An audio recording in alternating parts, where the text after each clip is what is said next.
Welcome everyone, Adam the Woo here. Today's adventure will be taking us up to Hollywood, to the Bronson Caves, better known and most prominently referred to as the Batman Caves, from the original series where the Batmobile cruised out of its entrance. But that area was used in a heck of a lot more films and TV shows, mostly in what I am interested in, the horror genre. I'm inviting you to join me as I dive into a little spooky history. Shall you? Most of the time frame of what I will be exploring is pre and up to the 50s, the classic era.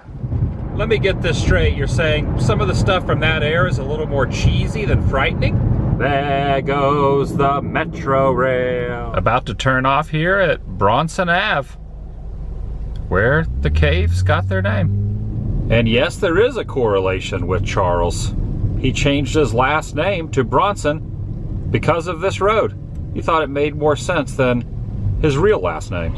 A nice little parking area here. Usually a little more full than this, but there's still quite a few cars currently. He felt by choosing that name based on the road that casting agents would have an easier time pronouncing it, in turn getting him more gigs, and he might have been right. The majority of everything I'm going to show happened before the 60s Batcave even came to fruition, starting with a 1958 feature that took place right here at the entrance of where I'm heading in. In the 58, I married a monster from outer space police car, and the female lead is pulling up to a barricade. You see the concrete embankment, which is still here.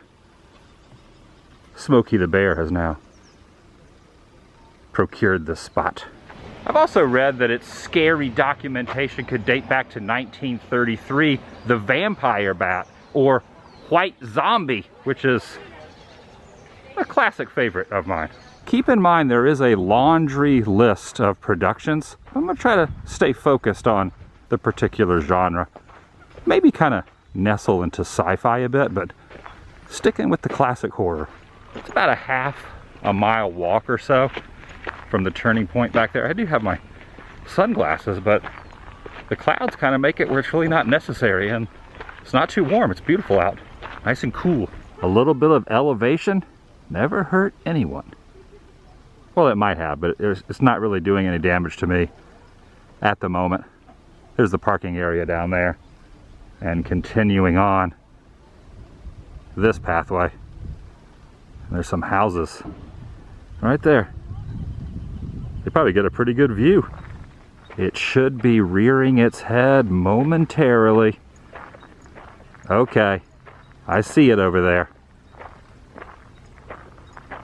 Passing the fire hydrant. There it is. See the hole in the side of the huge boulder? I did pass a few people on the way up, hikers, but pretty much it's expansive out here when it comes to space. So, you know, I'll put this back on if it's necessary, but I'm kind of all in my own little area. There doesn't seem to be plenty of elbow room. And plenty of fresh air. Most of what I will be referencing is available to find very simply. A lot of it's out and about, the full movies. So you can kind of follow along if you so choose.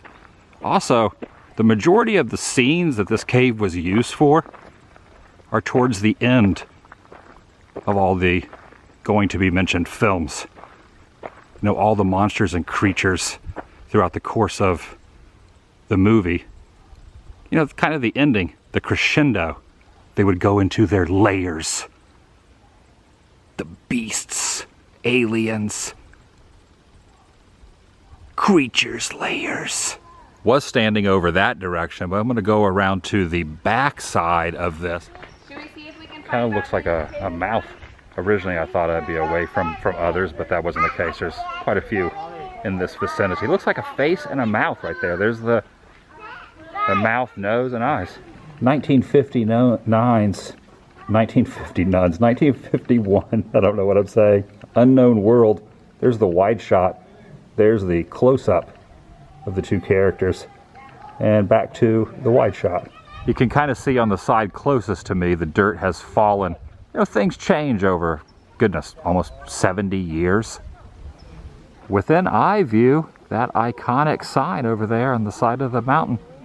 And I'm going to go up top and kind of perch right there on that rock in the center to get the Night of the Blood Beast angle.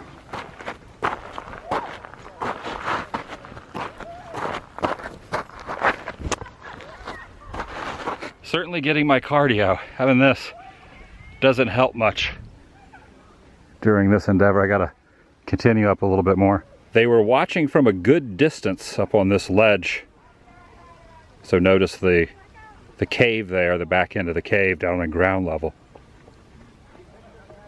And they were right there, looking over and downward towards that. There's a labyrinth that someone has created down there out of smaller rocks as well that everyone is utilizing. Going back down is always a little more difficult. Shoe is untied. Kicking up some dust here. Someone's been drinking a little bit. Oh my goodness. Whew. I could have taken a tumble. And a more direct angle where he's emitting from the side of the hill, the side of the cliff-like hill, if you will. That was something that most likely gave people from that time frame nightmares in the evening. They might not have had a slumbersome evening as this, you know, seeing this thing against the side of this rock. Another full-length feature had this floating sphere, kind of nestled in a canyon area where the side of each mountain connect, which my best guess would have been floating right here. The original invasion of the body snatchers is another one that really comes to mind in this area. Glasses are fogging up. I'm going to go in, but that's just one of the dozens upon dozens of productions that took place. Also in 58's Earth versus the Spider. Look at that warning sign there posted. A full-size, massive spider, bigger than the height of a human, is pretty terrifying. Nonetheless, I'm going in. From this perspective, cameraman would have been standing precisely where I am. Notice the kind of the protrusions and angles of either side. It's very dark in here, but that's it. Still no spiders yet, at least none that are gargantuan. I would be amiss not to mention this. John Wayne in The Searchers would have rode his horse down that very embankment right there. That's a little side note and, you know, a little off subject, but you got to kind of mention the historic John Wayne moment. Once again stating it has been overfilled with dirt, but Natalie Wood would have been sitting right up against the side of this corner. Stuff like that just kind of blows my mind a little bit. So much history around these parts. Okay, back to the creepiness. Just look at that cavern. The ambiance is thick. Pay no attention to those laughing and giggling that are in here. Pay no attention to those that are not afraid. We're going back to the subject. It was also from this side that the 1956 It Conquered the World starring Peter Graves had some prominent moments. And where I just was, there was quite a bit of activity. You have the military out, about to battle this thing. Absolutely horrifying. Look at that. Also in that was a very young Dick Miller. You might remember him from Gremlins, The Burbs. He's there with his helmet on. And notice the little cusp there where the dirt meets the rocks. That would be right about there. Modern day versus the 50s. It's starting to put two and two together. It seems as if they use the around the back for the entrance more than the front Batman side, more because the formations are a little more pronounced. At least that's my opinion. Because what you see when you first approach is pretty fantastic, but not quite as dramatic as the other end. It's also pretty neat when they blasted through this for the rock quarry. You know, just the pattern, the texture on the side right here. It's very distinct and noticeable.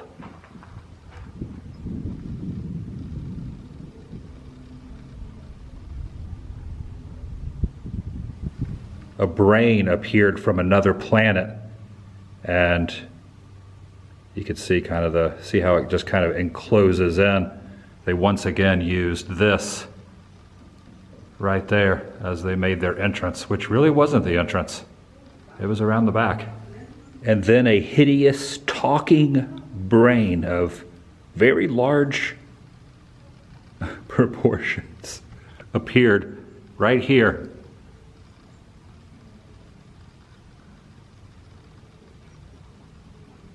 Okay, use your imagination. A brain is talking to us. And that's a bird. That's a bird chirping. In Attack of the Crab Monsters, the guy walks along the ledge there where the dirt meets the rest of it and enters in here to his demise. Not a spider this time, but a large crab. He was being very cautious as he kind of peeked around this corner. Unbeknownst to him, he didn't know it was in there. As shown here, and way back then, less dirt had fallen on that corner before entering the tunnel. And this is the spot. The crab monster in all its glory, chomping down on its victim. Whoa! Oh, there's plenty more. Can't forget about the late 50s, the Cyclops, where they used this space to impose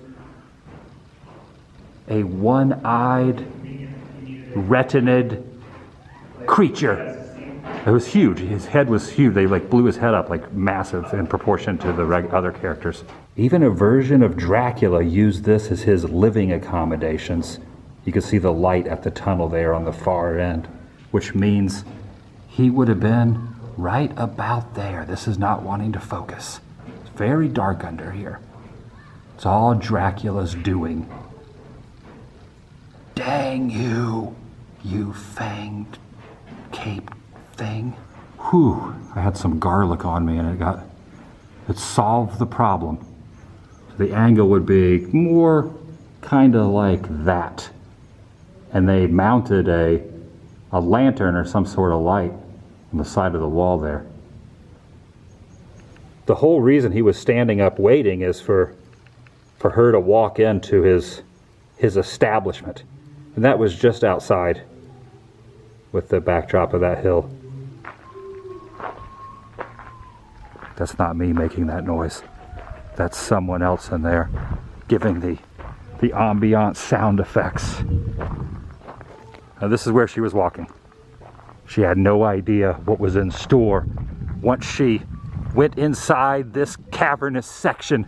Also walking in from that direction, from Robot Monster, was this. He was wearing a helmet, a space helmet, but it was a gorilla carrying someone. Would have been heading my very direction. Maybe I could plan my departure on this truck. Seems like they might have. Someone's on top of it though. Someone's hitched a ride on top. So maybe I'd probably take the side seat. That would have been right here. You could see once again a lot more dirt has kind of fallen down the side, and just out of frame in that would be the Hollywood sign. You would have never known it. Just so much happened out here. Look at this. Look at this gentleman. He's got that's just like kind of like a target of sort, kind of circulating out of his chest.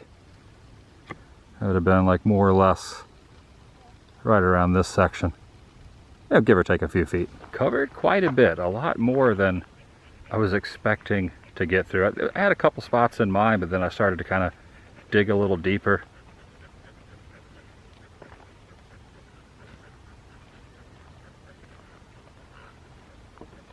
Is that a giant spider? Oh no, it's just a dog. There is one more that I must mention. Kind of keeps up with the same vein from those from the 50s, the same kind of vibe, even though it came out decades later. And I'm going to end with this one. It's a good one. And took place right over there. One of the two, there were two endings. This was the secondary ending, where Bruce Campbell fell asleep for way too long. He slept too long in the cave. When he awoke, it wasn't how he expected it. He comes riding up on his horse, and wow, that is really just maybe an inch or two out of frame of the signs. Just around that corner would be the sign up there on the top of the hill. So I'll just kind of, first you see up on the top of the peak, the little, there it is. So first you see the little satellite and the tower up there, and then that sign. So they just got it out of the view. Referring to Army of Darkness, he exits the saddle on the horse and walks over to his car, and they barricade him in. Everything more or less matches up right about there, and I'll go back in one last time just to kind of show when he walks towards the camera for the final moments.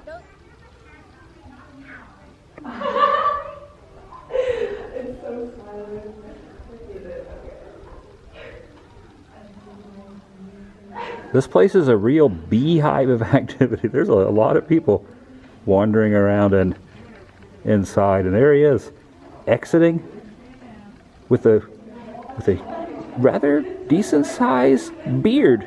There was quite a bit of scrap metal and, you know, little pieces of junk scattered all around. Probably the vehicle he had. Well, maybe not the vehicle. The vehicle was in there with him, so not really sure what the scrap metal was, but it was all kind of layered around here. That's going to do it for today. If you're new here, please subscribe. By doing so, it helps keep you in the loop and up to date on future uploads here on this channel. Take it a step further. Ring that notification bell, and if you enjoyed this particular episode, give it a big thumbs up. It lets me know you care. I'll see you in the next video. The vlog is over. What was that? Did you hear that sound?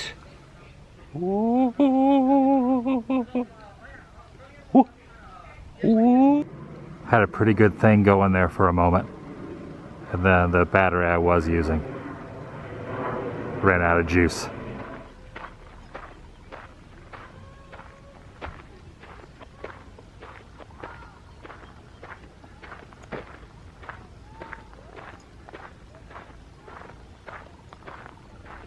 Someone down there's having a moment. I knew there was something about that cave.